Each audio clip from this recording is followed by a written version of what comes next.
Hola amigos y bienvenidos a este su programa de la risa y el olvido. Y como siempre, como cada semana, no podemos empezar sin antes saludar a nuestros amigos. Hola Jorge, ¿cómo estás? Hola, buenas noches. Alfa, ¿cómo estás?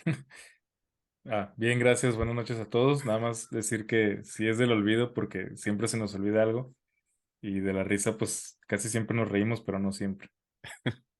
Oigan, y antes de dar la introducción al tema y de platicarles qué tema tenemos el día de hoy, por ahí tenemos algunos saludos pendientes porque por ahí salió pues las horas que reproduces en Spotify con las canciones y con todo esto. Y bueno, voy a darle la palabra a Alfa primero. Pues sí, ya ven que salió el Spotify Wrap, que es como el resumen de los datos que sale de lo que van escuchando.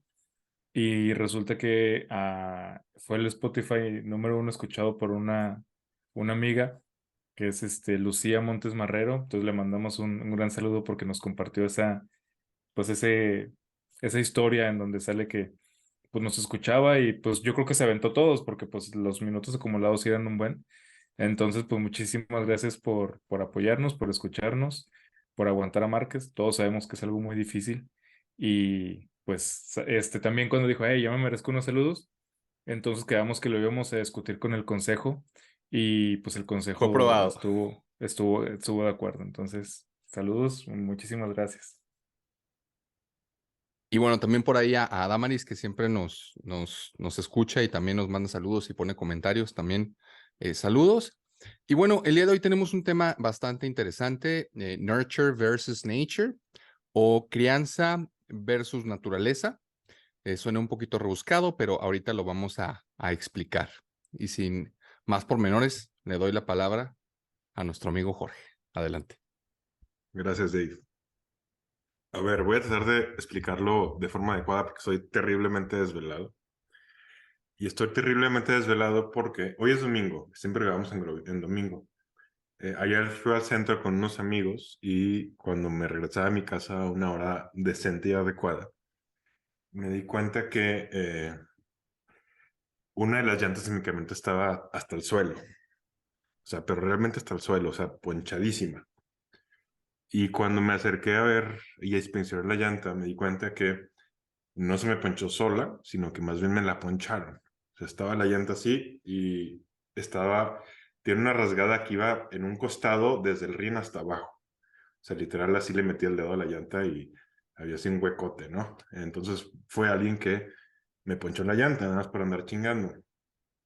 No es la primera vez que me pasa algo así en el centro y alguna vez me han robado algo y me han rayado otro coche y así. Es la primera vez que me hacen algo con este coche que tengo ahorita. Pero el punto de la historia, aparte de dar una justificación de por qué estoy desvelado y voy a decir estupideces, es el siguiente. O sea, yo no sé quién me ponchó la llanta, pero estoy 99.9% seguro de que era hombre. Estoy segurísimo de eso. Ajá. Yo nomás Sí, quiero Dave. decir que si usted ha seguido el podcast, usted sabe la leyenda del Gypsy y de lo que pasó con Jorge. Entonces, No, pero yo sí le esa pagué yo le maldición, pagué. A esa gitana yo le pagué, todas mis cuentas con la gitana están limpias. Ni me acuerdo qué capítulo fue, para que lo vayan a ver, pero no me acuerdo cuál era.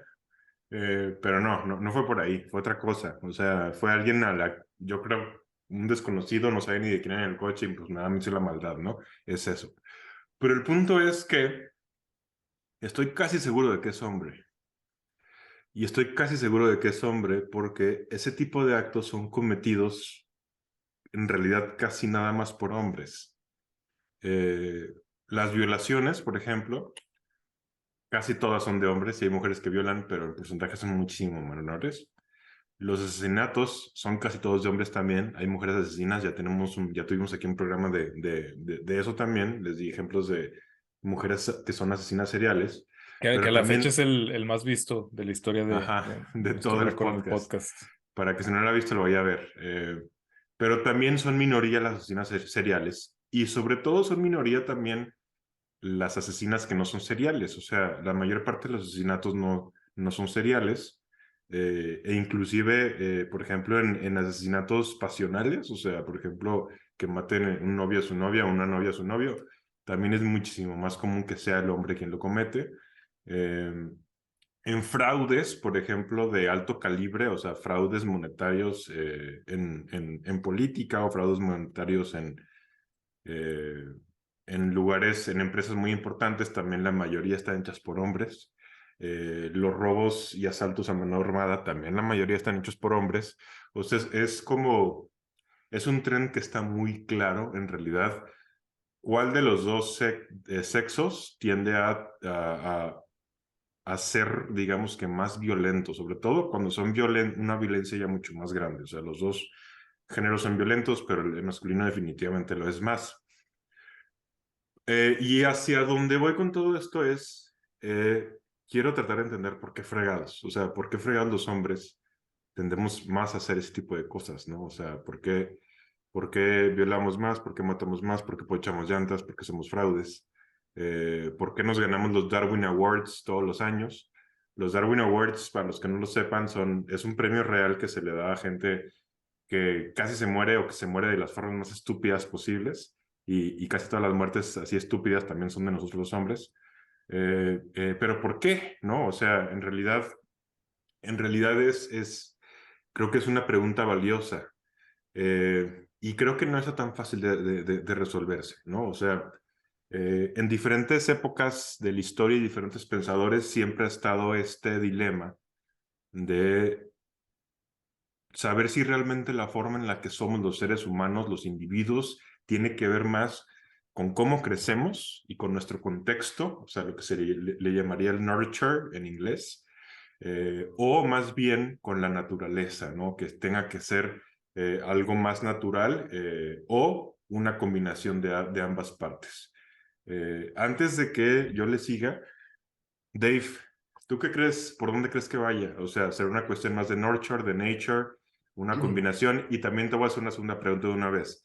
Fíjate que, ¿Cuál de adelante. las dos explicaciones crees que está más de moda ahorita y más aceptada? ¿Nature o nurture? Si algo he aprendido en este podcast, escuchándote y que me ha sido muy interesante, es acerca de estos traits que traemos en el ADN, que se me ha hecho súper interesante, porque uno pensaría que la mayoría de las decisiones y de las cosas que nosotros hacemos, pues están sesgadas por el contexto que nosotros tenemos, ¿no? O sea, por quienes fuimos criados, por la escuela a la que fuimos, etcétera, ¿no? Que hace el conjunto la persona que somos, que toma las decisiones en base a eso. Pero escuchándote y en varios programas también lo que ha dicho Alfa, que me parece muy interesante, pues tiene mucho que ver también con el ADN y con lo que sucedió y por cómo fuimos hace mucho tiempo, digamos, las necesidades que nosotros teníamos, ¿no? O sea, hemos visto, por ejemplo, que antes, como necesitábamos cazar, pues bueno, estábamos construidos para eso, ¿no? Antes, el cómo éramos socialmente fue cambiando, pero mucho de lo que nosotros teníamos lo venimos arrastrando, ¿no? Incluso yo te preguntaba alguna vez que si la violencia también era un trait, que si se pasaba pues de generación en generación, ¿no? Que si el ADN había alguna prueba. Y vimos que sí, también el caso de los gemelos que nos has comentado varias veces en el podcast me parece bastante interesante y un poquito hasta de ciencia ficción. Entonces yo diría que sí tiene un poquito alguna carga de nature, o sea que sí tiene algo que ver ahí la cuestión de la naturaleza más que de la crianza, creo yo. Y bueno, y en la segunda pregunta, pues creo que está un 50-50, ¿no? O sea, muchas personas que dicen bueno, el pobre es pobre porque quiere, poniéndolo en otro contexto diferente, y, y la otra parte de que realmente, pues por cómo somos criados, es el cómo nosotros reaccionamos siempre, ¿no? O sea, yo creo que ahí está muy, muy parejo eh, pues sí, la opinión popular, diría yo. Ok, muchas gracias, Dave. Tú, Alfa, pero no puedes utilizar a Asimov, por favor. No, pues entonces Por paso. favor, sí. De hecho, ya mandé a hacer las playeras de Asimov. No, ya terminen. Pues yo creo que lo que yo he podido ver es que está muy de moda pensar que el sujeto se elige, se forma, se hace, se construye a partir de la cultura y que el sujeto es más cultural que genético, que natural. creo que esa es la tendencia que tenemos ahorita. Cuando Dave y Márquez dicen trend, quieren decir tendencia, nada más que luego se les olvida que no todos hablan inglés. Entonces, sí, a partir de como de ciertas ideas postestructuralistas, a partir de ciertos principios que van marcando, por ejemplo, Derrida, como que se extrapolan, como que funcionaban muy bien en un contexto y luego se van extrapolando y llegan al sujeto entero. Entonces de repente sucede que tú puedes elegir el 100% de lo que eres, ¿no? Y eso pues es, al menos creo que es incompleto y creo que es inadecuado. Creo que sí hay mucha labor en la que podemos hacer para redirigirnos, para reconstruirnos, para mejorarnos, y en eso tiene que ver la cultura, la crianza, pero sí hay muchísimas cosas de las que partimos que no se pueden cambiar tan fácil, cosas hormonales, cosas genéticas. Entonces, pues sí, yo creo que esa es la tendencia que tenemos ahorita. Muy bien, gracias a los dos. Creo que dieron respuestas interesantes y adecuadas y similares también a la forma que yo tengo de pensar acerca del tema. Lo voy a desarrollar más. Por ahí cuando pienso en este tema me gusta un poco como irme a algunos siglos atrás. Hay un filósofo que es un filósofo muy, muy interesante que se llama John Locke, eh, que tenía una concepción muy famosa de decir que la mente era una especie como de tabula rasa, o sea, como de página en blanco, bajo la idea de que nosotros íbamos a acabar siendo el tipo de personas que éramos enteramente por una cuestión del tipo de vivencias que tenemos, ¿no? Y el tipo de educación que tenemos y todo lo demás. Esta idea para su época a mí se me hace muy chida y se me hace muy revolucionaria, porque cuando John Locke vivía todavía en el mundo había, por ejemplo, mucha esclavitud, todavía en el mundo estaban muy separados las clases sociales, mucho más de lo que están ahorita, o sea, todavía teníamos una realeza muy poderosa en muchas partes del mundo, y teníamos una aristocracia, por ejemplo, pues la aristocracia siempre iba a tener más derechos y nos iba a mezclar con la gente común y corriente, y que de repente alguien que llegue y que te diga, o sea, lo que te hace especial a ti no es tu naturaleza, o sea, y tampoco es como tu derecho divino de nada, o sea, más bien tiene que ver con lo que aprendes. Eso quiere decir que tú puedes agarrar a un hijo de un esclavo o puedes agarrar a un hijo de la persona más pobre de la ciudad, y si le das la alimentación adecuada y si le das la educación adecuada, esa persona puede acabar siendo un filósofo, puede acabar siendo un matemático, puede acabar siendo inclusive más sabio que un rey, por ejemplo, ¿no? Esa idea creo que es una idea muy chida. eh, y de ahí se fueron, digamos que, más pensadores se fueron como apropiando de esta idea, ¿no? Como de decir, es que en realidad como que somos esencialmente lo que aprendemos, somos esencialmente, digamos que, lo que vivimos, ¿no? Entonces, esta idea yo creo que sí es muy liberadora. Y por eso después otro tipo como de autores como John Stuart Mill o como el mismo Karl Marx la agarraron y se la apropiaron para hacer otro tipo de doctrinas en donde es bien importante, ahora sí que la cuestión de la socialización, y es bien importante la cuestión del aprendizaje, y es bien importante la cuestión, por ejemplo, hasta de los medios de información. ¿Por qué demonios digo esto?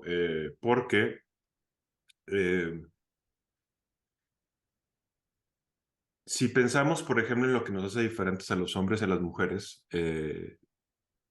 ahorita sí hay una tendencia grande, por ejemplo, a decir que realmente las diferencias importantes que hay entre hombres y mujeres tienen que ver, pues, como nos socializan, ¿no? O sea, por ejemplo, cómo nos socializan desde el momento en que nacemos, cómo nos socializan desde que somos niños también. Dave, ¿cuál era tu juguete favorito de niño? Ay, tenía un He-Man que se estiraba, que tenía así como que las partes estirables de un material muy raro. Creo que ya no los hacen porque resultó que eran tóxicos. Pero ese me gustaba mucho. Era yo muy niño y me acuerdo mucho de ese juguete, me gustaba mucho hasta que se me rompió. ¿Y alguna vez tuviste alguna Barbie? Es pregunta. ¿O una casa de muñecas? Varias, no, no te creas. No, fíjate que no, pero sí recuerdo haber hecho estos famosísimos crossovers con mis primas, donde yo tenía a mis G.I. Joes y de repente se cruzaban con las Barbies y socializaban.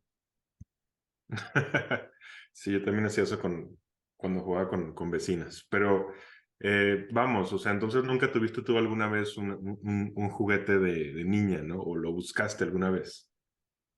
Fíjate que no que yo recuerde, me gustaba mucho jugar con los G.I. Joes, o sea, mucho, yo tenía mucha imaginación y pasaba horas jugando en mi cuarto y hacía con cajas de cereal, hacía mis trampas, etcétera, pero no, en ese sentido no recuerdo, fíjate que no. ¿Tú, Alfa? ¿Con qué te gustaba jugar de niño? G.I. Joe's. Era También. lo mejor, sí, tener G.I. Joe's. Fíjense que yo nunca tuve un G.I. Joe en toda mi vida. Y Estaba lleno de Caballeros del todo. Zodiaco, ¿verdad? Ya cuando Esos llegaron los eran los caballeros, mejores. lo Y eran mejor, lo caros, máximo. Sí. caros. Yo nada más pude tener, creo que uno, Acuario. Pero estaba lleno de tortugas niñas. Pero ese es el punto. O sea, nosotros tres realmente no crecimos teniendo juguetes de niña. Y desde una postura social constructivista, esto nos diría, por ejemplo, que los tres no jugamos con juguete de niñas porque eso es lo que dicta nuestra cultura, ¿no? Y nuestra cultura dicta, los niños juegan con cochecitos y con G.I. Joes y con pistolitas y las mujeres juegan con muñecas, por ejemplo, ¿no? Y peluches, ese tipo de cosas. Vamos a ver cómo demonios podemos ir cuestionando, digamos que ese tipo de posturas, ¿no? De pensar que realmente eso solo tiene que ver con la forma en la que nos socializan y ver si realmente podemos poner una postura como distinta, ¿no? A esta visión que se tiene de las diferencias de género y de ver si realmente sí hay, digamos que, ciertas evidencias que nos puedan más o menos llevar a pensar como en la importancia también de la naturaleza para diferenciarnos como hombres y mujeres, desde el juego hasta muchísimas otras cosas más. Por ahí creo que en alguno de los podcasts les había dicho que han hecho diferentes experimentos de juego con niños y niñas de muy baja edad, o sea, son niños que están inclusive en meses nada más de vida y ponen a niños y niñas, les ponen a jugar con diferentes juguetes y te puedes poner, por ejemplo, en un bloque juguetes que sean típicamente masculinos, juguetes que sean típicamente neutros y juguetes que sean típicamente femeninos. Algo neutro, por si no se le pueden imaginar, sería, por ejemplo, crayones y Una hojas para pelota. pintar, ¿no? Ajá, una pelota, cosas de ese tipo. Y lo que han visto es que la mayoría de los niños sí se van con los juguetes típicamente de niños y la mayoría de las niñas sí se van con los juguetes típicamente de niñas. Aún así, cuando se hicieron esos experimentos, sí llegaron críticas socioconstructivistas diciendo, pues es que desde que nace el niño y la niña, desde el primer día de nacido, ya se está socializando para que sea niño o para que sea niña, ¿no? O sea, ya le compras la ropita azul, inclusive han hecho experimentos en donde a bebés recién nacidos tú los pones en un color neutro, en una manta de color neutro, por ejemplo, invitas a gente a que conozca al bebé, no les dices al principio si es niño o niña, y ya cuando les dices, puedes mentir, puede ser una niña y les dices que es niño, o puede ser un niño y les dices que es niña, y se dan cuenta que cuando les dices que es un bebé niña, la tratan con más cuidado y suelen interpretarla como más femenina y como más sonriente. Y cuando les dices que es niño, suelen inclusive hasta mangonearle un poquito más. Es un bebé, pues, pero un poquitito más, como puede ser un poquitito menos, digamos que más rudo con el bebé, porque es niño, ¿no?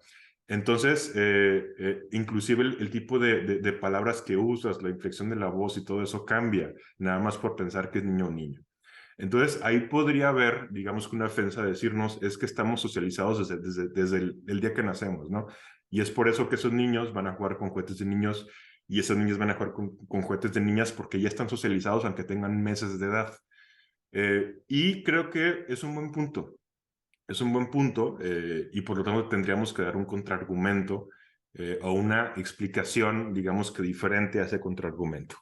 Una de las que más me gustan es que han hecho ese mismo experimento pero con chimpancés bebés. Y los chimpancés bebés machos juegan con cochecitos casi todos, y los chimpancés hembras juegan con muñequitas casi todas. Otro experimento que han hecho es seguir, por ejemplo, en los bebés que tienen poco tiempo de haber nacido, ya cuando pueden ver, porque se tardan en esto, siguen el movimiento de los ojos y se fijan a través de la mirada a qué le ponen más atención niños y niñas. Y la mayoría de los niños le ponen más atención a las cosas y la mayoría de las niñas le ponen más atención a los rostros. Eso es algo que hay diferencia, ¿no? Entre niños y niñas. Aquí, en esta misma idea del juego, resulta que hay un tipo de... hay un tipo de niñas, son minoría, o sea, casi no hay, pero sí existen, que son niñas que cuando están en el feto tienen un perfil hormonal mucho más parecido al de los niños que al de las niñas. ¿A qué me refiero con esto? A que tienen más testosterona, tienen niveles de testosterona similares a los de los niños y no a las de las niñas. Y esas niñas, cuando están chiquitas, si tú les pones este experimento de los juguetes y les dices y los dejas en libertad a ver si juegan con juguetes de niños o con juguetes de niñas, sus patrones de juego se parecen mucho más a las de los niños, o sea, son niñas, pero por el hecho de tener más testosterona, acaban teniendo patrones de juego mucho más similares a las de los niños. Y hay otro tipo de casos de niños que nacen y los papás y los médicos creen que son niñas, pero son niños. No sé si ustedes sabían, pero el sexo como por default del ser humano es la mujer, es el femenino. Se requiere ahí un cambio en el cromosoma Y con varias cosas que eso desencadena, en realidad para que un cuerpo femenino se acabe convirtiendo en un cuerpo masculino. Pero hay casos de niños que sí tienen testosterona en niveles masculinos, pero por algo que le falta a su cuerpo, esa testosterona no se puede activar de forma adecuada cuando están en el feto y después cuando están en su niñez. Y esos niños en realidad crecen como niñas, o sea, crecen con cuerpo de niñas. Y cuando están en su infancia, en realidad la mayoría de ellos tienen patrones de comportamiento de niñas y además también están completamente socializados como niñas, porque tienen un cuerpo de niña, ¿no? Tienen nombre de niña, juegan como niñas, les compran vestidos de niñas, les compran todo de niñas. Pero después cuando llegan a la pubertad, algunas de esas niñas, entre comillas, ya su cuerpo empieza a desarrollar la testosterona como debería de ser, y de repente en la pubertad se transforman en niño, o sea, muchas partes de su cuerpo empiezan a cambiarle como se le cambiaría a un niño en una pubertad, o sea, un varón. Y dándole seguimiento a esos niños que estaban originalmente en cuerpo de niñas, haz de cuenta, la mayoría de ellos cambian su preferencia sexual a la de hombres heterosexuales. Y también la mayoría de ellos cambian sus patrones de intereses en la vida. O sea, se empiezan a interesar más, por ejemplo, por las cosas comunes que les interesan a los niños digamos que a sus pares varones también, ¿no? ¿Por qué este tipo de casos, digamos que poco comunes, son bien importantes? Porque aquí lo que tienes es alguien que creías que era niña, que socializase toda su infancia como niña, pero que cuando se reactiva el perfil hormonal masculino, se empiezan la mayoría de ellos a comportar como varones. ¿Sí me explico? O sea, sí me explico de por qué esto, para este tema en específico, puede ser como altamente relevante.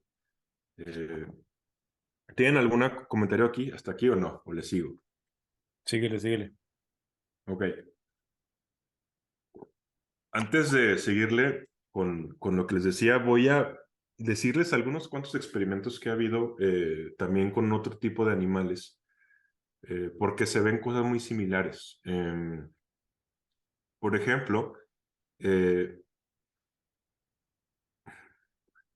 ¿quiénes son más infieles en general? ¿Los hombres o las mujeres? ¿Quiénes creen? que tienen más propensión a tener más parejas sexuales? Los hombres. Los hombres. ¿Tú, Dave? Yo por ahí leí alguna vez que eran las mujeres, pero la verdad no tengo idea de los números reales. Ok. Esta pregunta ya se las hice en algún otro episodio, pero ¿quiénes pensarán más en sexo, los hombres o las mujeres? ¿Qué significa eso? Los hombres, nosotros. ¿Quiénes tendrán una libido más alta sexual? ¿Las mujeres o los hombres? Depende. Yo creo que la de los hombres es más constante, pero la de las mujeres es más alta, en sus puntos más altos. ¿Ok?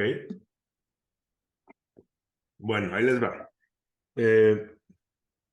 Han hecho experimentos con ratas en donde pones en una caja que está dividida como pues tiene una separación a la mitad, y pones a una hembra que está en un periodo fértil en un lado y luego metes al macho.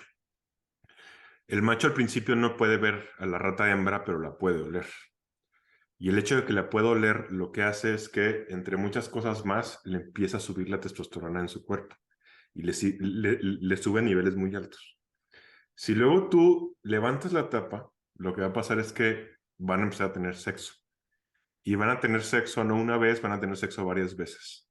Ya cuando la rata esté cansada y les pasa pues como a nosotros los hombres, ¿no? Que terminamos y necesitamos tener un periodo de relajación. Se cierra la cortina y luego se vuelve a abrir. Y dejas a la rata ahí, hembra, con la que ya había tenido sexo, y dejas al rato macho ahí, que ya había tenido sexo con esa hembra. El Y lo que... rato macho. Muy bien, muy bien. La rata, pues, macho. Y lo que pasa es que a la rata, macho, los niveles de testosterona no le vuelven a subir. Entonces, básicamente, sigue sin excitarse. ¿Por qué? Porque ya tuvo sexo, y ya tuvo sexo suficiente. Pero si luego sacas a la hembra y metes una hembra nueva con la que ese macho no había tenido sexo, los niveles de la rata en testosterona empiezan a aumentar otra vez. Nada más por el hecho de la novedad, ¿no? O sea, del hecho de ser una rata diferente con la rata que ya estuviste. Si tú haces lo mismo, pero con la hembra, a la hembra realmente no le acaba pasando eso. O sea, a la hembra acaba reaccionando igual. Si es un macho igual o si es un macho diferente. Eh, Les pasa a los machos. Y eso está interesante, o sea, es como si en realidad la rata macho estaría tratando como de tener más diversidad sexual de parejas. Y en la mayoría del reino animal, en los mamíferos, no en todos, pero en la mayoría, eso es lo que pasa. O sea, tú ves a los machos y la mayoría de los machos tienen en su vida mucho más parejas sexuales que las hembras, ¿no? Digamos que tiene sentido, como por una cuestión de supervivencia evolutiva. O sea, el macho puede acabar embarazando un chorro de hembras, y en cambio las hembras, pues si se embarazan, van a estar un rato embarazadas solo de ese mismo macho. ¿Por qué eso puede ser relevante como para entendernos también a nosotros los seres humanos, a nosotros los hombres? Porque también se ve eso en los hombres varones. O sea, los hombres varones solemos estar más atraídos por la diversidad, ¿no? O sea, ya alguna vez les había dicho este ejemplo, pero vean, por ejemplo, lo que pasa con hombres de alto estatus, ¿no? Como alguien como Cristiano Ronaldo o alguien como Gerard Piqué. O sea, son hombres que tienen mucho estatus y como tienen mucho estatus, tienen mucho pegue, tienen mucho acceso a muchas mujeres. Y no importa que tengan una de las esposas o de las novias más guapas y cotizadas de todo el mundo, la mayoría de ese tipo de hombres tarde o temprano va a ser infiel. Y muchas veces van a acabar dejando su pareja actual por alguien que no está tan bonita o que no tiene tanto estatus o éxito como la esposa que ya tenían o como la novia que ya tenían. O sea, como el caso tal cual de Piqué con Shakira, por ejemplo, ¿no? Eso es algo que se ve muy evidente. Y en ese sentido, otra vez, pues parecería que nos estamos portando como animales. Y esas no son cosas que nos acaben llevando a lo mejor en general a una mejor vida y un mayor bienestar, pero sí son cosas que nos acaban moviendo. Se han hecho, por ejemplo, estudios de niveles de testosterona en hombres de muchas formas, o sea, en hombres humanos. Uno de ellos se hizo en una final del Mundial. Creo que fue en el 90 cuando en la final del Mundial jugó Italia contra Brasil, ¿no? Sí, que perdió Italia con el penal de Baggio. En el Ajá. 94. Sí, en Estados Sí, Unidos. eso sí, no. Sí, cierto. Perdió Italia, ajá, con un penal fallado por Roberto Baggio. Hicieron un estudio con hinchas de Brasil y con hinchas de Italia que estaban viendo el juego. Les midieron niveles de testosterona antes de que empezara el juego, durante el juego, y ya después de que el juego se había acabado y ya estaba el resultado final. Al final del juego, ¿quiénes creen que tenían la testosterona más alta? Brasileiros. Ajá, los brasileños porque ganaron, les subió un poco la testosterona, pero lo más interesante es que a los italianos les bajó muchísimo después de que perdieron. Esto está cañón y esto tiene muchas repercusiones. Esto mismo le pasa a muchas especies. Hay muchas especies que, por ejemplo, dos machos que se pelean, el macho que pierde le bajan la testosterona así a niveles muy por debajo de lo normal. Y eso hace que cambie sus patrones de comportamiento. Ya no van a ser machos muy agresivos, ya no van a ser machos muy territoriales, son machos que más bien están comportándose de una forma mucho más cautelosa y mucho más miedosa, nada más por el hecho de haber perdido. Y está interesante, es como si la naturaleza estuviera jugando con la testosterona para que si pierdes una pelea, pues te cuides, ¿no? Y trates otra vez como que de recuperar fuerzas y de no enfrentarte a quien te va a ganar. Sí, Alfa. A mí me pasó en el kinder que casi mato a un vato y el casi matarlo me hizo que me diera miedo pelearme y pues ya, al contrario, yo ya fui cuidadoso y cauteloso el resto de mi vida, pero porque neta pensé, o sea, sí pensé que se había muerto el morrillo. Bueno, a lo mejor fue un caso demasiado extremo. Pero, a ver, les digo todo esto porque eh, al parecer los perfiles hormonales son bien importantes para entender diferencias en promedio entre géneros. Y una de las cosas más importantes a entender ahí sí es la testosterona. Eh, en humanos y en mamíferos. Por ejemplo, hay venados, los venados son muy territoriales y los venados además tienen como si fueran sus harems. O sea, un venado tiene un territorio amplio y tiene un chorro de venados hembras si es un venado alfa. Y lo que pasa con esos venados es que continuamente están revisando su territorio para ver que no se les metan otros venados ahí a querer quitarles sus hembras. Y como se topan un venado, los retan a pelearse. Y si se acepta el reto, se pelean entre ellos. Si tú agarras uno de esos venados alfa y los castras, se les bajan los niveles de testosterona y ese venado alfa ya no se va a seguir peleando. Ese venado alfa va a dejar de ser alfa y se va a convertir en un venado más bien cauteloso y miedoso. Eh, y lo que les dije hace rato de, por ejemplo, lo que pasa cuando pierde uno de los dos, el venado que pierde también le baja la testosterona y deja de buscar peleas. Pero si tú agarras ese mismo venado y le inyectas testosterona en el sistema, va a buscar otra vez pelea, como para tratar de convertirse en el venado alfa, aunque ya ha perdido. Sí, sí, Dave. Fíjate que me parece muy interesante esto que comentas, porque a mí me gusta ir al gimnasio y lo notas con pues obviamente con los que están más mamados, sí notas ese nivel de agresión, hasta en su garbo, en cómo se mueven, en cómo voltean a ver o sea, como si realmente estuvieran alterados por una cuestión hormonal. Al principio, cuando lo noté hace años, dije, no, a lo mejor es mi imaginación, pero no, con el paso de los años me di cuenta que sí, efectivamente, sí está un poquito loco, porque pues, ¿cómo es posible que este nivel de testosterona te, te afecte tanto que no puedas regularte, ¿no? O sea, porque supone que somos seres pensantes y racionales, y no, o sea, su actuar, no digo que en todos, no es en todos los casos, pero sí en una gran mayoría de casos, sí suelen ser más violentos y es de llamar la atención.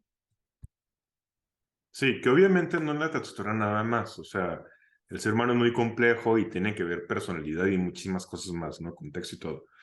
Pero ese factor sí juega y es un factor que a veces no tomamos en cuenta.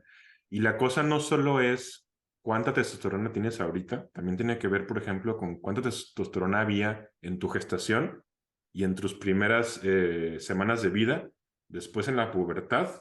Y esos son como los lugares más importantes en donde esa testosterona no solo te cambia el cuerpo, también hace cambios a nivel cerebral. O sea, los cambios en el cuerpo creo que son los obvios, ¿no? O sea, por ejemplo, los hombres hace que nos salga mucho más vello en el cuerpo y hace que nos salga mucho más vello en la cara.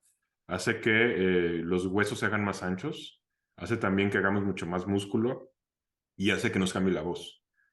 O sea, lo que pasa con las cuerdas vocales que se hacen más anchas tiene que ver con eso, tiene que ver con la testosterona.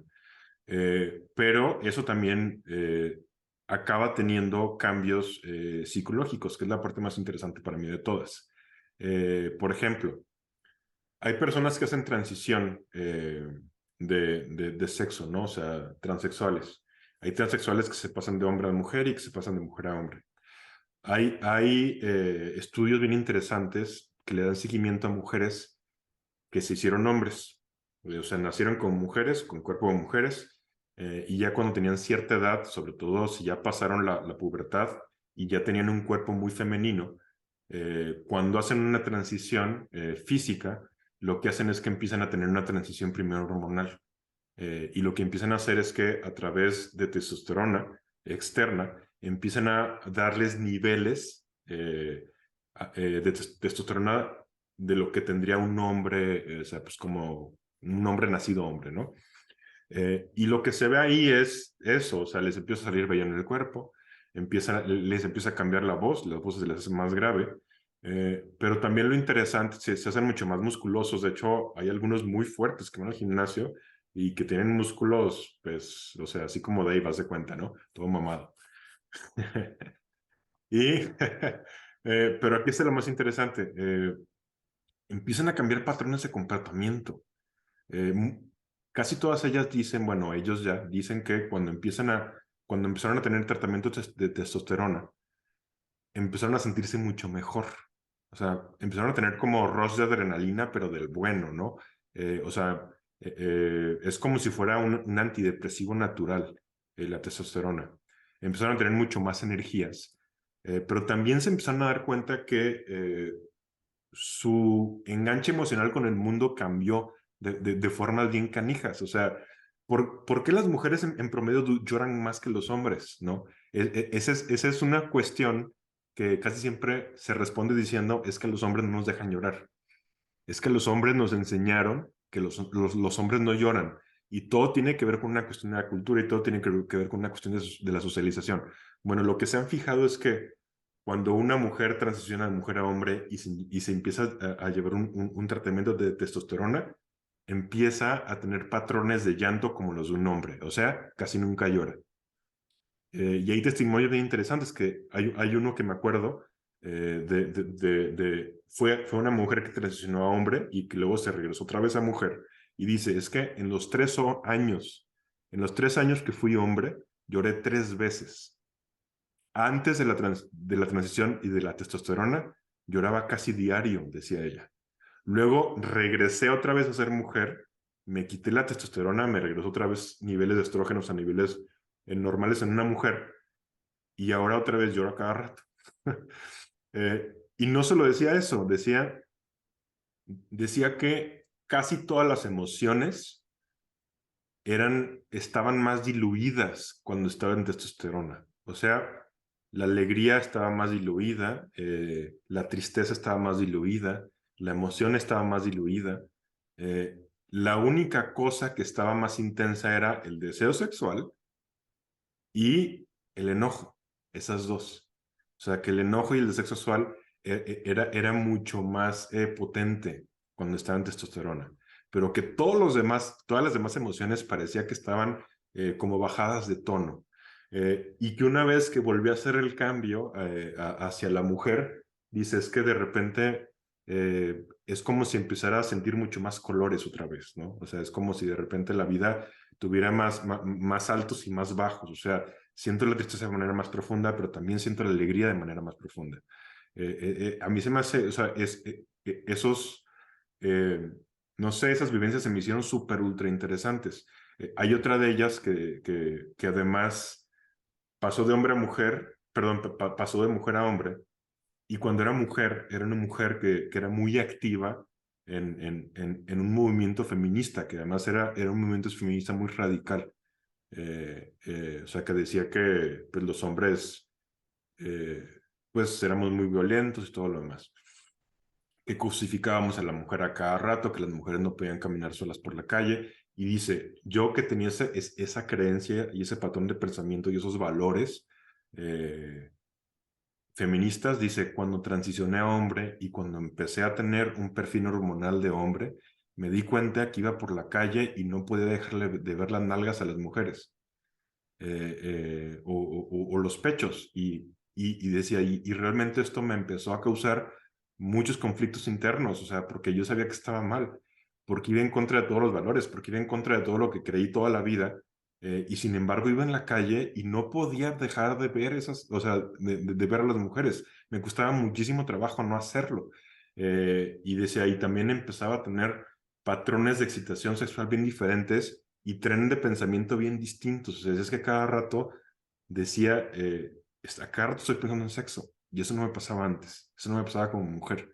Dice, ya entiendo esta frase de los hombres piensan con el pene, ¿no? Ya realmente la entiendo. Y decía, es que ahora tengo excitación sexual a cada rato. O sea, puedo estar en ceros de excitación sexual y de repente me sube a 100 de un momento a otro. Que eso es algo a lo que estamos acostumbrados los hombres, ¿no? Desde la pubertad, o sea, siempre nos ha pasado eso. Pero alguien se está transicionando, pues es algo nuevo y a lo mejor le cae como en un shock, pues muy fuerte, pues, ¿no? Eh, y bueno, también mencionó ahora hombre Perdón, menciona, Márquez. Y sí, también incluso hay algo cultural ahí en el shock que ella o ahora él puede tener, porque cuando nos pasa a los hombres, estamos normalmente acompañados de otros hombres, que son los amigos y los compañeros, y lo vives socialmente y lo compartes y vas diciendo y hablas de fulanita y la fregada. Entonces se va diluyendo, se va fortaleciendo, pues en un nivel social, ¿no? Que te equilibra. Y esta men pues estaba completamente sola y vivía en sus pensamientos y tenía pocas oportunidades de compartirlo porque l- pues no estaba con gente. Hay un sonido muy extraño. Gente El de su edad y fantasma. gente de su contexto. Sí, un fantasma. De hecho, y vengo. Oye, sí, sí es muy interesante porque también tiene que ver con cómo percibimos socialmente versus lo que sienten hormonalmente. Me explico. O sea, este factor de vulnerabilidad, como tú dices, o sea, está mal visto en los hombres y como que no tendría por qué ser así, porque además sí es cierto que es mucho más, no quiero decir más difícil en los hombres que lloren, porque pues eso no tiene absolutamente nada que ver, pero sí en una cultura como la nuestra, por ejemplo, como la cultura mexicana, sí todavía en muchos sectores es mal visto, ¿no? De que así, no es que un hombre no puede llorar. Entonces, eh, que exista este factor, pues casi inevitable, es muy interesante, se me hizo muy interesante.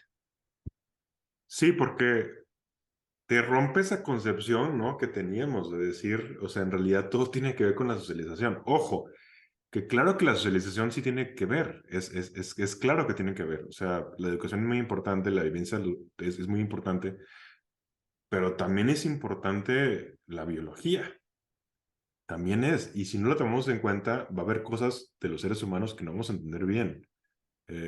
Y hasta en cosas que parecerían muy obvias, como que los hombres no lloráramos tanto, pues resulta que la biología también juega en esa parte, ¿no? Eh, Esta persona decía, es que no me sienta mal, no es que no sienta tristeza, es que de repente me podía sentir muy triste, pero simplemente las lágrimas no llegaban. Y creo que es algo que la mayoría de los hombres podemos sentirnos como identificados, ¿no? O sea, de hecho, yo ha habido ocasiones en mi vida en donde he querido llorar y no he podido y me frustra. Y yo no crecí, creo, en una casa yo no crecí en una casa en donde eso fuera castigado, en donde la emoción masculina fuera castigada, ¿no? Y sin embargo, no es tan sencillo realmente como expresarla. Eh, pero bueno, ¿tienen algún otro comentario de esto? Sino para darles otro ejemplo y salirme de aquí. No, no, pues adelante. Ok. Bueno, ¿se acuerdan de los eunucos? De los castrati, por ejemplo, en Italia. Simón. O sea, en la historia ha habido muchos hombres pues, que los castran completos. Lo hacían, por ejemplo, en la China antigua. En la China antigua estaba llena de gente castrada. Castraban hombres para llevarlos a trabajar con la realeza. Y esos hombres los podían a cuidar, por ejemplo, haremes reales. Entonces era el hombre que cuidaba a las mujeres del rey, ¿no? Y sabía que no se podía meter con ellas. Y no se podía meter con ellas, no solo porque no pudiera meterse con ellas, sino porque además ni siquiera querían. Ese es el punto. O sea, no tenían el deseo de hacerlo. Cuando los castraban desde pequeños, porque les hacían desde pequeños y además, bueno, eran procedimientos terribles. De hecho, había altas probabilidades de que el niño o muriera eh, o acabara muy lesionado el resto de su vida, ¿no? Y aún así muchas familias realmente se arriesgaban a dejar castrar a sus hijos porque la familia se convertía en una familia con muchos privilegios reales, nada más o sea, podía salir de la pobreza por tener a un hijo castrado que trabajara para la realeza. Pero aquí en Italia también lo hacían, y en Italia lo hacían mucho, por ejemplo, para las óperas, para la música lo hacían. Porque acuérdense que originalmente las mujeres no las dejaban cantar en el escenario. O sea, no tenían, estaban completamente fuera de ese mundo, desafortunadamente. Y entonces lo que hacían es que para poder dar voces muy agudas tenían que castrar niños, ¿no?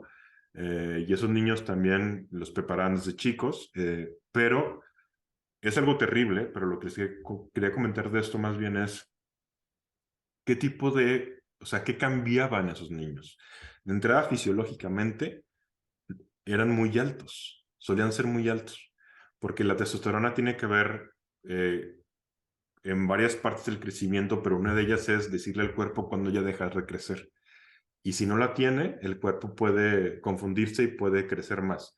Y acababan siendo en hombres muy largos, con extremidades mucho más largas de lo normal, que no les salía vello corporal, que se quedaban con la voz de niños y que no se quedaban calvos tampoco.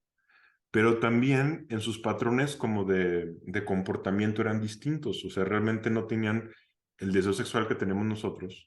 Eran hombres que no eran hombres agresivos, que tendían a ser hombres mucho más empáticos, mucho más afables, y que también eran famosos, por ejemplo, por ser mucho más chismosos que el hombre común y corriente. De hecho, en la China antigua, luego muchos de ellos acaban trabajando también como una especie como de espías reales, así como Varys.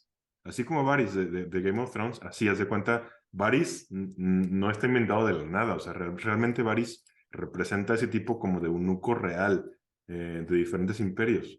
Este, y es que sí se han dado cuenta, sí hay, por ejemplo, evidencias de que, por ejemplo, hombres y mujeres tenemos diferentes patrones en los chismes, somos chismosos los dos, pero las mujeres suelen utilizar el chisme como un arma, de una forma mucho más poderosa que los hombres, como un arma social. Eh, y los eunucos acaban teniendo patrones ahora sí que de chisme y de gustos y de comportamientos muy femeninos, sin necesariamente estar socializados para hacer eso, ¿no? Porque además muchos de ellos sí crecieron como niños y no crecieron como niños pensando en ser eunucos, más bien se les presentó luego la oportunidad de serlo y la familia lo aceptó, ¿no? Entonces ahí también podemos ver otro tipo como de ejemplos. ¿Qué opinan? Hay unas grabaciones por ahí del último castrati que se llamaba Alessandro Moreschi. Solo se la recomiendo si quieren tener las peores pesadillas de su vida. En realidad es música infernal, es música en donde tal vez yo estoy inventando de más, pero se escucha el dolor, o sea, se escucha como mucho sufrimiento en su voz, aunque tal vez nada más son como cambios de tonalidad al que no estamos tan acostumbrados, porque pues sí es una voz que podría ser masculina, pero está en tonalidades pues muy altas, muy femeninas. Entonces, de nuevo, solo se lo repito, solo por si quieren sufrir, se llama Alessandro Moreschi. En YouTube lo buscan, ahí está El Último Castrati. Y pues hay hombres que tengo entendido que siendo hombres, sin modificación hormonal ni nada, aún así alcanzan registros altísimos que son los contratenores y que son los que cantan como mujer. Y pues en realidad hay una película muy famosa de Farinelli, que era El Último Castrati, un castrati que en teoría sí existió y que trabajaba para Händel y que se suponía que también iba a cantar para Mozart y todo eso y que fue muy famoso, pues quién sabe si sea cierto o no, está interesante la película, pero creo que incluso las voces de Farinelli las hacen mujeres. Y hay un contratenor buenísimo, buenísimo, buenísimo, que es un francés que se llama Philippe Jarouski. Jarouski, lo buscan, Philippe Jarouski, que tú lo escuchas normalmente y piensas que es una mujer, o sea, 100%, pero además una mujer con una voz potentísima, impresionante, y él sí no se escucha nada raro, y creo que eso es más bien justamente porque no hay una modificación hormonal ahí, sino que así es su voz y su voz proyecta esa potencia, esos colores y esas tonalidades de una manera natural. Entonces, sobre los eunucos y sobre la música, pues eso, yo creo que sí, el capar a un macho para lograr ciertas cosas es como bien horripilante, pero cuando una persona llega por sus propios medios a algo, pues está chido y puede funcionar bien. Sí, también no es un caso único, obviamente, de China. También creo que lo hacían en los grandes harems que tenían pues en Asia en general, ¿no? Los jeques, todo esto que acostumbraban a tener a eunucos. No deja de ser muy interesante cómo cambiaba, pues prácticamente totalmente su manera de pensar, ¿no? Eh, pues sí, me parece muy interesante que sea precisamente por eso. Ajá. Sí, es una forma muy radical, pues, de modificar, eh, pues, el cuerpo y la mente humana, ¿no? A través del perfil hormonal que pueden tener. O sea, que aún así, un eunuco, un castrati, pues sí tuvo testosterona en el feto. Y sí tuvo testosterona en sus primeros semanas de vida, que eso es bien importante para muchas cosas, como de la masculinización del cerebro. Pero aún así, si le quitas por completo la testosterona, bueno, no por completo, pero a niveles de un hombre ya más desarrollado, no pasa por esa pubertad masculina, pues entonces sí va a tener esos cambios de tender a ser menos agresivo, más empático. De hecho, o sea, en promedio, las mujeres son más empáticas que los hombres en promedio. O sea, no solo son menos violentas en violencia agresiva, sino que además son más empáticas. Esto está muy documentado en muchos estudios. Y hay altos indicios de que la testosterona tiene que ver, juegue como parte del papel de por qué las mujeres son más empáticas. Sí, Alfa. Me acordé del caso de Alan Turing y de la castración química que le andaban haciendo, que Alan Turing era un científico inglés que fue una pieza muy importante durante la Segunda Guerra Mundial para la creación de los radares aéreos que utilizaron los ingleses, y pues él era así, un gran científico y era homosexual. Y al parecer una vez le tiró la onda a alguien o como le coqueteó a alguien y que se sintió muy mal, entonces lo acusaron de acoso, ya ven que antes tenían otros nombres como perversión y quién sabe qué, ¿no? Por ser homosexual. Entonces lo condenaron a una castración química que era, pero creo que no eran pastillas, creo que era como invasiva, creo que lo irradiaban de algo para que se le empezaran a destruir, no sé, este, los testículos o las hormonas, no sé, pero esa destrucción terrible le provocó una depresión por la cual él terminó suicidándose. Y cuenta la leyenda que se suicidó mordiendo una manzana con cianuro, creo, envenenada, y que en teoría por eso la marca de Apple tiene esa manzana mordida como un homenaje hacia él. Esto último que estoy contando no me consta, creo que es chisme, o tal vez, o sea, me llegó de rebote y sí es verdad, pero creo que por ahí iba. Y es eso, o sea, como, eres homosexual, entonces vamos a destruir tu fuente hormonal para que ya no seas un desviado pervertido como se pensaba antes y estés bien. Y él aceptó, porque muchas veces también los homosexuales pensaban que ellos mismos estaban enfermos y que ellos mismos necesitaban curarse, y eso sí era algo cultural, que una persona misma creyera eso de sí mismo.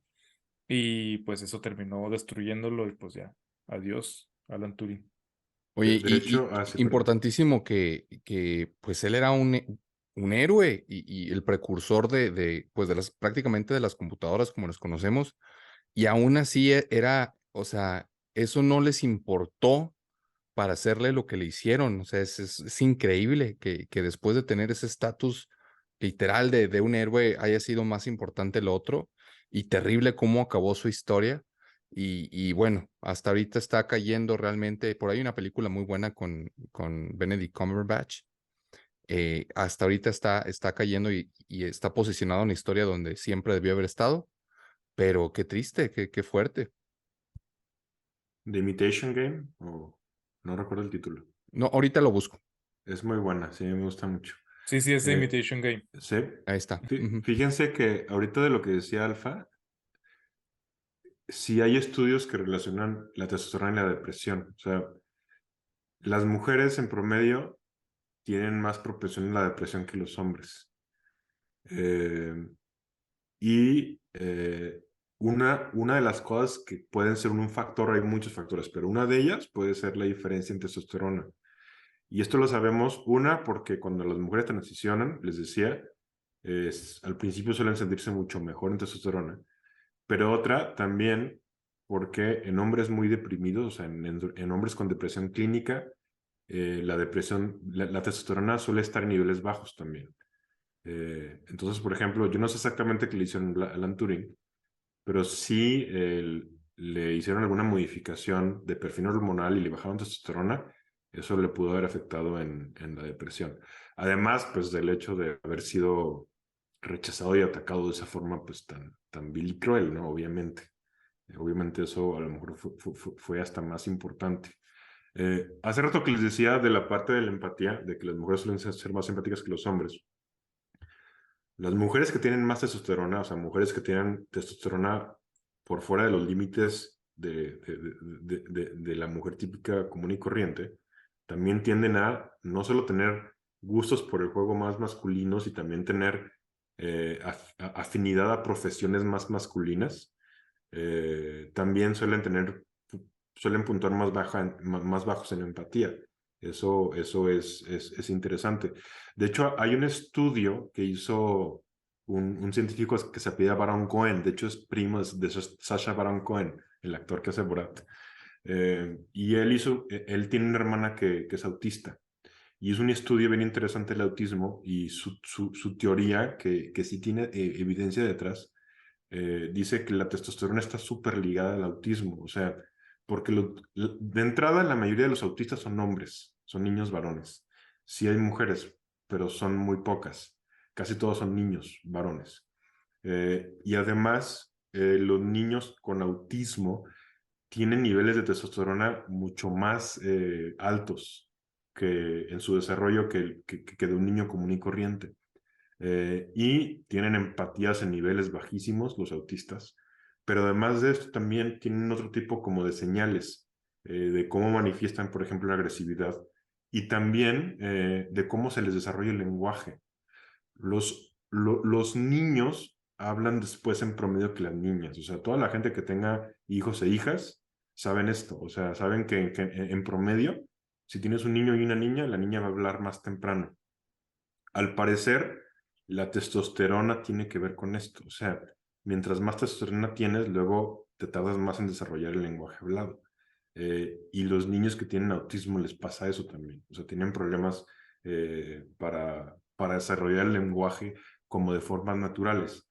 Entonces, bueno, ahí está, digamos que, pues algo más, otro dato que también pues me parece interesante y relevante para ir entendiendo como estas diferencias. Estos temas a mí se me hacen muy importantes porque, o sea, como sabemos, por ejemplo, ahorita, pues hay mucha violencia en nuestro país, por ejemplo, y además es algo que es histórico en el mundo. Hay mucha también violencia hacia las mujeres, hay mucha violencia sexual en contra de las mujeres. Se proponen muchas soluciones, pero luego es difícil realmente encontrar cómo demonios tratar de disminuir la violencia que hay, ¿no? Y es bien diferente, por ejemplo, pensar que la forma de acabar, por ejemplo, con la violencia en contra de la mujer, la violencia de género, es nada más a través de una educación de género, como de deconstruir a través de la educación y el uso del lenguaje lo que se entiende por ser hombre y lo que se entiende por ser mujer. O sea, ahorita está de moda esta idea como de construir conceptos, ¿no? O sea, como decirnos que los seres humanos no tenemos un acceso al mundo, solo tenemos el lenguaje, y lo que tenemos que hacer con el lenguaje más bien es ir rompiendo aquellos conceptos que nos limiten y que nos lleven a vivir de formas inadecuadas. Por eso, ahorita está de moda el lenguaje inclusivo. O sea, en el lenguaje inclusivo tratas de, a través del lenguaje, empezar a modificar el comportamiento de la gente.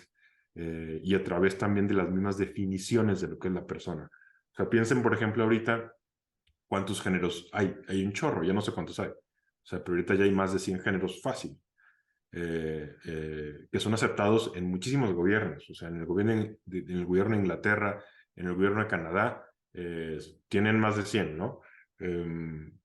Y creo que filosóficamente hablando, pues traen detrás esta idea, pues de que el lenguaje lo es todo, y de que modificando el lenguaje es la mejor forma de acabar modificando el comportamiento de la gente.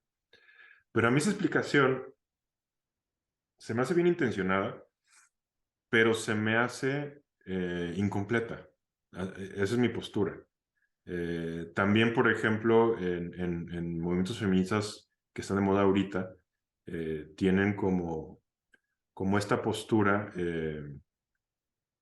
Judith Butler decía que el género eran actos repetidos, o sea, como diciendo, el género no tiene absolutamente nada natural, el género nada más es lo que repites porque es lo que tu cultura te pide, ¿no?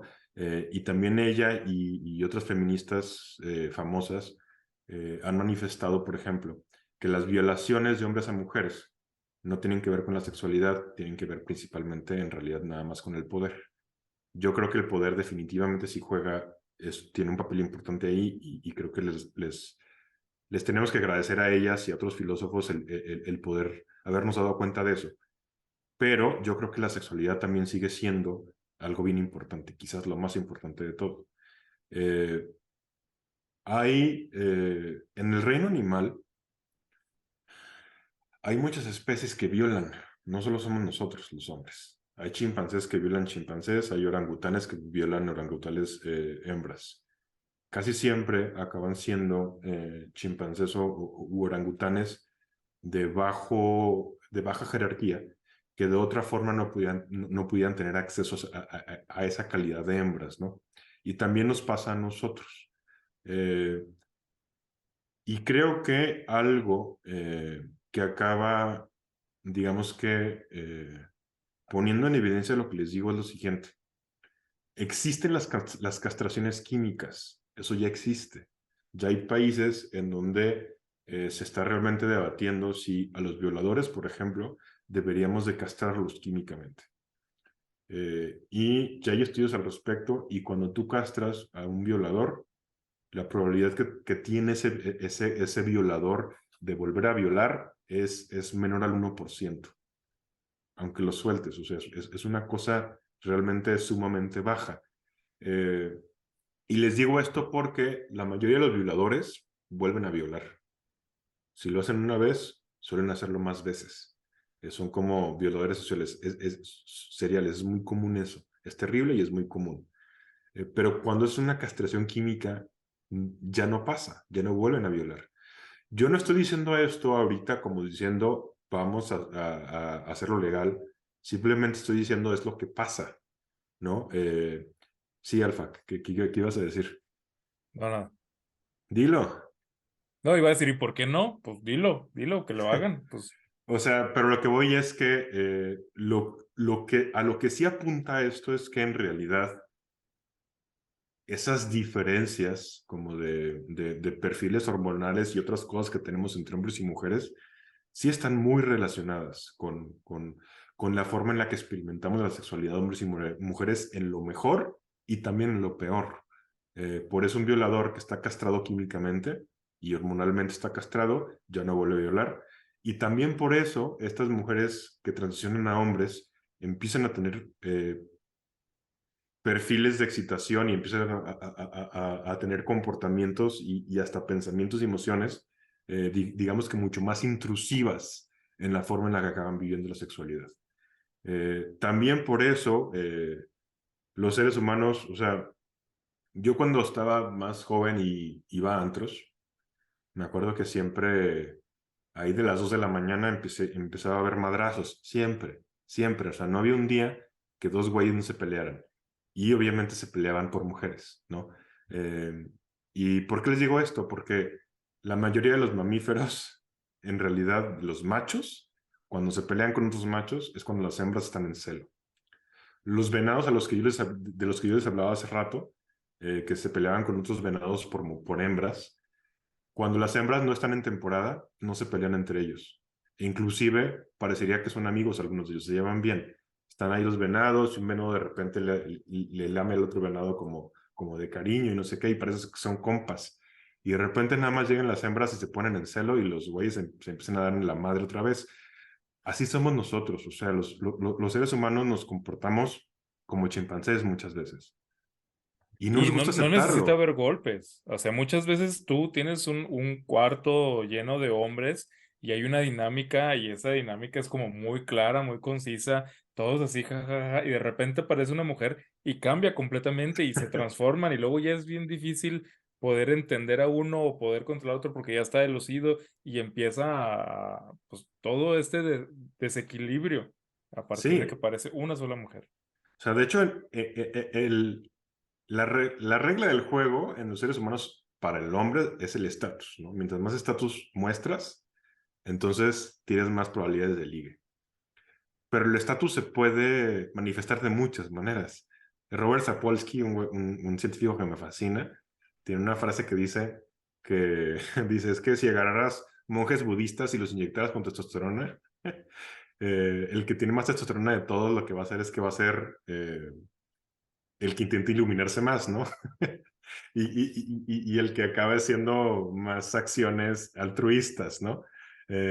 O sea, porque en realidad eso tiene que ver con su patrón, ¿no? De lo que puede dar estatus dentro de un budismo. O sea, es una broma, obviamente, pues, pero creo que es más o menos hacia donde va el punto. Y entonces aquí esta verdad para mí somos animales, o sea, y nos cuesta trabajo aceptarlo. Ahora, que esto nos pase a los hombres, o sea, que los hombres podamos ser así de agresivos y que haya algo natural en ese tipo de agresión, no la justifica, no la justifica. Y esto quiero dejarlo bien claro, o sea, hay algo que se llama la falacia naturalista, de la que habla Steven Pinker, un psicólogo, y dice, es que la naturaleza tiene muchas cosas buenas y tiene muchas cosas malas. No todo lo natural es bueno.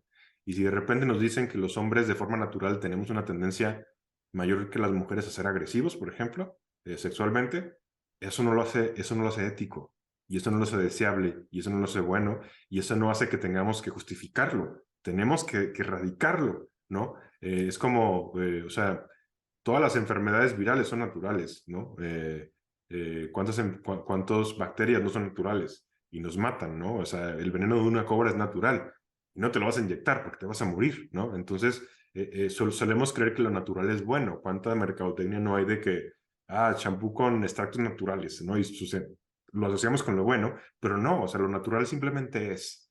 Y hay cosas que nos hacen bien y hay cosas que nos hacen mal. Y la agresividad masculina históricamente a veces nos ha hecho bien cuando esa agresividad viene encaminada, por ejemplo, para sacrificarse por el grupo, por ejemplo, ¿no? pero nos hace mal cuando esa agresividad que está yendo a matar a otra persona o que está yendo a agredir sexualmente a una mujer o lo que sea, ¿no?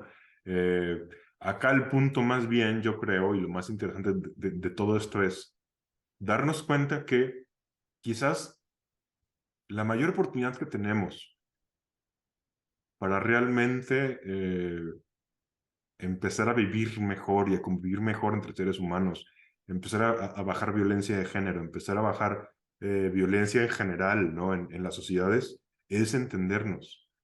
Si no entendemos por qué fregados los hombres podemos ser héroes y también podemos ser monstruos, si no lo entendemos, si lo entendemos de una forma equivocada, va a estar casi imposible que le encontremos una solución a eso.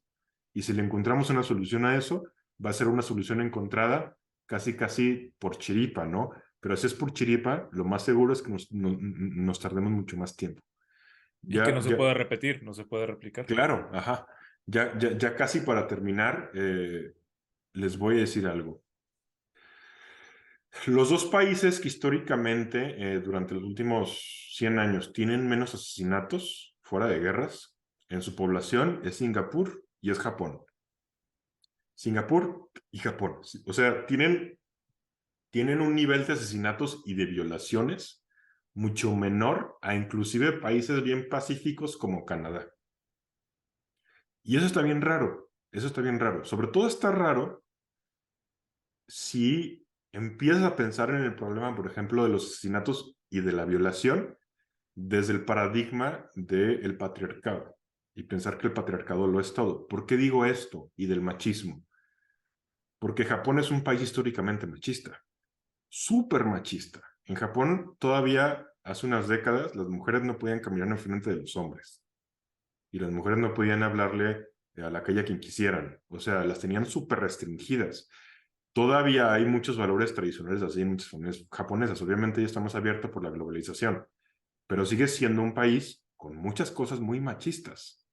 En número de CEOs representados en las empresas, en políticas, mujeres y hombres, o sea, gobierno, y también en general en patrones de conducta de lo que debe ser una mujer y lo que debe ser un hombre. Alguna vez les mencionamos aquí que el porno japonés ha de ser de los peores pornos que existe, o sea, de los más agresivos en contra de la mujer. Y no solo es una cuestión de video, es una cuestión hasta de videojuegos, ¿no? En donde en el videojuego juegas a ser un violador. Eso existe en Japón y es muy famoso y mucha gente lo usa. O sea, consume ese tipo de videojuegos y de películas. Y sin embargo, en Japón casi no hay violaciones y en Japón casi no hay asesinatos. ¿Por qué demonios? ¿Por qué demonios en un país que es claramente machista? Eso no pasa. Y si eso no pasa, quiere decir que hay otros factores que están conteniendo eso y que a lo mejor son más importantes. Sí, Alfa. Sí, lo mismo No que sé. Singapur, que crearon un orden social así hiper estricto, pero exagerado, y que pues precisamente por eso, o sea, como el nivel cultural, el nivel de civilización que tienen, logra contener todo esto natural que no es bueno, pues. Ajá. Y lo digo, o sea, el machismo no es bueno, o sea, el machismo es algo que tenemos que erradicar, definitivamente no nos conviene, pues. Pero lo digo porque también no podemos convertir al machismo y no podemos convertir al patriarcado en la nueva versión del Lucifer, en la nueva versión del demonio, en el sentido de decir, todo lo malo tiene que ver con eso y la causa de todo lo malo es eso. Porque si lo vemos de esa forma y si tratamos de explicarnos el mundo de esa manera, es muy blanco y negro. Y va a ser que dejamos en fuera muchos factores que están contribuyendo a la agresividad de muchos hombres y que por lo tanto no podamos realmente buscar formas realmente más acertadas como de erradicarlo. El machismo sí puede ser parte de la ecuación, sí puede ser parte de la ecuación, pero no creo que sea toda la ecuación. Es como un poco hacia donde voy. Lo que sí es que estamos un poquito doom, ¿no? En ese sentido. Yo recuerdo ahorita el caso que pusiste de Japón. cuando hubo lo de los tsunamis, la gente en esa región pues no tenía que comer. Entonces el gobierno les mandaba comida racionada, nada más. Y la gente tenía estas largas filas, que estamos acostumbrados a ver que cuando están en ese tipo de situaciones, pues todos reunidos, todos hemos visto estas imágenes de todos reunidos en el camión y la gente gritando y con las manos arriba tratando de agarrar un pan o lo que fuera, ¿no? Lo que sea que estén dando. Y ellos estaban en una línea esperando que les dieran. Y cuando literal se acababa, todos se iban otra vez a un nivel de civilidad realmente de locos, porque pues estaban muriendo de hambre en ese momento, no tenían agua, no tenían nada. Y tampoco no los veías que se esperaran ahí al otro día que llegaran, o sea, tenían ese nivel de civilidad tan grande que sí, o sea, ok, pues yo mañana me quedo aquí y sigo yo. Y al otro día los demás respetaban que la persona que iba adelante es la que iba adelante sin decir nada más, ¿no? O sea, llegar a esos niveles de civilidad sería interesante después ver el caso tan extraño, a mí se me hace súper casi utópico de Japón, ¿no? Entonces, por eso digo que we are doomed, porque está muy complicado que en una escala global lleguemos a ese nivel de civilidad. No debería, pero sí lo veo muy, muy complicado. Sí, es bien difícil, ¿eh? O sea, trae una carga cultural muy fuerte y también hasta ahí hay diferencias detectadas, por ejemplo, en perfiles de personalidad y en ciertas cuestiones genéticas ya más complejas de explicar. Pero aún así, aún así creo que pues es un caso que vale la pena estudiarse y ver que de eso, a nuestra manera, de lo bueno, se podría pues, replicar acá, ¿no? De alguna forma. O sea, creo que es parte de lo rico, o sea, de estar realmente explorando de esa forma como, como ese tipo como de temas, aunque sean temas pues delicados. No sé si quieran aportar algo más, algún otro comentario. No, me quedo con lo que dijiste, el pensamiento que se me hace muy importante recalcar es que a pesar de tener todos estos bagaje fuerte de la naturaleza, pues no podemos permitirnos que nos gane en nuestra racionalidad, ¿no? Por ahí alguna vez les pongo mucha atención a lo que dicen, amigos. Decía Alfa en uno de los capítulos que de eso se trata la filosofía, o sea, de llegar más allá y de realmente entender eh, cómo nos comportamos y cómo vivimos de nuestra vida a un nivel superior, a un nivel iluminado, a ir más allá de lo que naturalmente nosotros hacemos. Y eso requiere un ejercicio, es complicado, sí, pero eso es lo que debemos de hacer. O sea, debemos de ir en contra de esos deseos que nosotros a veces tenemos que son pues no son buenos, porque al final del día, pues es lo que nosotros debemos buscar, ¿no? Me quedo con esa idea que comentabas tú, que no debemos permitir que esa parte de nuestra naturaleza nos gane, o sea, esté por encima de nosotros mismos. Alfa, antes de que yo diga algo, o no quiere decir nada. No, no, no, todo bien. Es que sí hay Ok. cosas, pero ya sería alargarnos mucho y creo que estamos muy bien encaminados como para ya poder cerrar. Que lo último que digo es, hubo por ahí un artículo del Washington Post de una feminista que decía que la reacción más natural y adecuada que debían de tener las mujeres a los hombres sería odiarnos. Eso fue su postura, así tal cual. Y si es verdad que la mayoría de los asesinatos los hacen hombres, y si es verdad que la mayoría de las violaciones las hacen hombres, eh, pero también, por ejemplo, así como dan los Darwin Awards a la gente más idiota que se muere de las formas más estúpidas y que casi todos ellos son hombres, también hay otro premio que se llama el Carnegie Hero Medal, que la dan en Canadá, y se la dan a personas que se sacrificaron por salvar a gente, y pueden ser desconocidos y pueden ser conocidos, no importa, pero que perdieron la vida por dar su vida por otros. Y ahí también la mayoría son hombres. Es bien interesante. Es más o menos el 90% son hombres y el 10% son mujeres.